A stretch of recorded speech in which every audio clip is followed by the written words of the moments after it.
Indian education system में बहुत सारी खामियां हैं। मैं केवल ये बात करने यहाँ पे नहीं आया हूँ, मेरे पास बहुत सारे ऐसे पॉइंट्स हैं मैं जो आपके सामने रखूँगा इंडियन एजुकेशन सिस्टम को लेकर। पर खामियों को हम नज़रअंदाज नहीं कर सकते हैं और इसके पीछे एक रीज़न ये है कि जो बच्चे यहाँ से पढ़कर जो निकलते हैं उनका क्या परसेंटेज है जो बहुत ही अच्छी जगह पे जा रहे हैं, या फिर जो हमारा सिस्टम है वो कहाँ पे ऐसे फॉल्ट्स हैं जिसको हमें सुधार करना है। पूरा ही सिस्टम ख़राब है ऐसा बोलना बिल्कुल सही नहीं है। तो मैं कुछ आपको बात बताऊंगा। जैसे अगर मैं बात करूं कि ब्रिटिशर्स आने से पहले ब्रिटिशर्स ने बहुत सारा ऐसा डेंट लगाया हमारे सिस्टम पे जिसका जो अभी तक हमारे लिए बहुत ही परेशानी का सबब बन चुका है, अभी तक है। और अगर मैं बात करूं उससे पहले तो हमारा सिस्टम क्या था। हमारे एजुकेशन सिस्टम में हम नालंदा, तक्षशिला जैसे यूनिवर्सिटीज़ देखे हैं, गुरुकुल होते थे, बोर्डिंग, लॉजिंग, फूड, वहाँ पे आपका आयुर्वेद, वहाँ पे आपको योगा, केवल बस योगा और आयुर्वेद तक ही हमारा सिस्टम नहीं था, हमारा सिस्टम उससे आगे था। एस्ट्रोनॉमी की पढ़ाई होती थी, मेडिसिन की पढ़ाई होती थी, फिलॉसफी, इंडियन फिलॉसफी एक बहुत ही हम ऋग्वेद, अरंकाज, उपनिषद और पुराणास जो पुराण हैं उन सब से ऐसी चीज़ें हम उठाकर लेके आते हैं, पूरी दुनिया लेकर जाती है। हमारे पास वो कहते हैं ना कि चरक जैसे कुछ लोग थे और आर्यभट्ट जैसे कुछ मैथमेटिशियन थे हमारे पास, ज़ीरो देकर चले गए, पर वो हमारा डॉक्यूमेंटेड नहीं है। तो उस डॉक्यूमेंटेड नहीं रहने के कारण हमको जो पूरे मतलब अगर मैं अपनी बात करूं तो मैं पूरे इंडिया की बात कर रहा हूं, भारत की बात कर रहा हूं, तो उस सिस्टम को एक क्वेश्चन मार्क लगाकर छोड़ दिया गया कि यहाँ पे केवल ऐसी पढ़ाई होती है जो प्रैक्टिकली पॉसिबल नहीं है या प्रैक्टिकली बहुत इम्प्लीमेंट करने के योग्य नहीं है।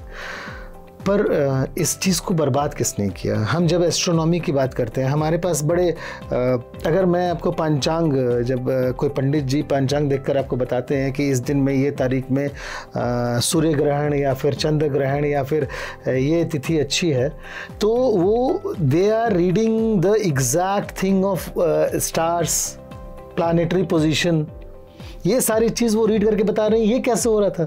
बाद में जब वो नासा से निकल कर आएगा तो नासा में भी वो चीज़ें आपको एग्जैक्ट मिलती हैं, वो सेकंड्स भी बराबर होते हैं। कैसे?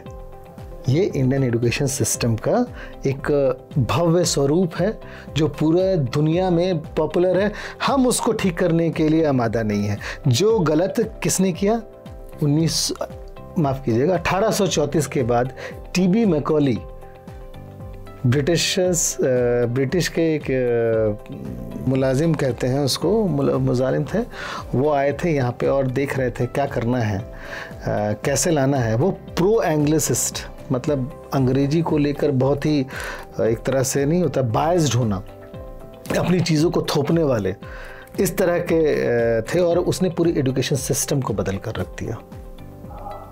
हमारे पूरे एजुकेशन सिस्टम को गर्त में लेकर चले गए। टीबी मैकॉली ने संस्कृत और अरबिक ये दोनों को हटाकर उस पे अंग्रेजी को लेकर आए, क्योंकि उनको लगता था कि अंग्रेजी के तहत इंग्लिश से ही आपको साइंस और ये सब समझ में आएगी, ऐसे नहीं तो आप साइंस से बहुत कोसों दूर हैं। अब उन्होंने ये जानबूझकर किया या इग्नोरेंस था, मतलब अज्ञानतावश इस तरह की जो इंडियन एजुकेशन सिस्टम की जो रिचनेस थी उसे दूर कर दी। और अब हम कहाँ पे हैं और जिसका खामियाजा हमें अभी तक भुगतना पड़ रहा है। ये बहुत ही बड़ी चीज़ है। जब टीबी मैकॉली की बात करते हैं तो हमारे एजुकेशन सिस्टम को जिस तरह से बिखेर कर रख दिया गया, उसके बीच में भी इतने शिक्षाविद, चाहे वो डॉक्टर राजेंद्र प्रसाद जो हमारे प्रथम राष्ट्रपति थे उनके जैसे, चाहे भीमराव अंबेडकर, बाबा साहब अंबेडकर जो थे, तो ये लोग जम थे। और उसके बाद अगर हम बात करें तो माइक्रोसॉफ्ट के जो सीईओ हैं सत्य नडेला, गूगल के जो सीईओ हैं सुंदर पिचाई तो इंडियन एजुकेशन सिस्टम से निकले हैं। वो इंडियन एजुकेशन सिस्टम से निकलकर वहाँ पे जाकर राज कर रहे हैं। राज करने का मतलब है कि जो सबसे बड़ी पोस्ट है उस पर बैठे हुए हैं वो। क्यों नहीं, जब अगर आप बोलते हैं कि यूएस या फिर कहीं और का सिस्टम बहुत बढ़िया है, तो वहाँ से निकलकर क्यों नहीं लोग आते हैं? आते हैं। इसके पीछे भी एक रीज़न है कि इंडियंस क्यों आते हैं ज़्यादा, क्योंकि देखिए अगर बेसिकली हम बात करें तो हमारे में जो सबसे बड़ी खामी है वो रट्टाबाजी है। रट्टा मारकर जाकर एग्ज़ाम देना है, एग्ज़ाम से आ जाना, भूल जाना है। क्योंकि आप रट्टा जो मारे हैं वो आपके प्रैक्टिकल नॉलेज से कोसों दूर होता है, आप चीज़ों को समझेंगे नहीं। दूसरी बात है कि वो क्या जो आप जो रट्टा मार रहे हैं, जो आपको जो पढ़ाई जा रही है स्कूल्स में और इसमें, वो आगे आपको कितना प्रैक्टिकली काम आ रहा है, आप उसको कितना अपने आम जीवन में या फिर काम के इसमें यूज़ कर पा रहे हैं, ये बहुत ज़रूरी है। तो इसको कहते हैं, अगर यूएस में देखा जाए तो यूएस में आप अगर स्टूडेंट्स को, यूएस और अगर इंडियन स्टूडेंट्स को अगर मिला लीजिएगा तो सामने में आपको दिखेगा कि यूएस जो अमेरिकन स्टूडेंट हैं, उनको अगर कुछ किसी चीज़ के बारे में आइडिया देने को बोला जाए तो उनके पास ज़्यादा इनोवेटिव या हटकर आइडियाज़ ज़्यादा होते हैं। क्यों? क्योंकि वो उनको बहुत इंडिपेंडेंट थिंकिंग शुरू से इस चीज़ की शिक्षा दी गई है कि वो इंडिपेंडेंटली थिंक करे किसी चीज़ को। मतलब ऐसा नहीं कि उनको बस ऐसे करके घोड़ों की तरह बंधा दिया, अब इसी में भागना है आपको, नहीं। वो इधर भी देख सकते, उधर भी देख सकते, तो उनके पास आइडियाज़ जाते होते हैं। लेकिन अगर साथ में वहीं पर बोले कि सिलिकॉन वैली जो है वहाँ पे ज़्यादातर CEO अगर इंडियन है, तो क्यों? क्योंकि आपका जो यूएस का या अमेरिकन सिस्टम है वो एप्लीकेशन ओरिएंटेड है, जिसमें एप्लीकेशन ओरिएंटेड है, बस ये काम करना है, तो मेहनत कम करते हैं वहाँ के स्टूडेंट। और इंडियन स्टूडेंट बहुत मेहनती होते हैं, हार्ड वर्किंग होते हैं। और हार्ड वर्किंग होने के पीछे उसका जो एक निकल कर सामने आता है वो सुंदर पिचाई या नडेला या और भी जितने बड़े बड़े पोस्ट पे हैं वो आते हैं। क्यों?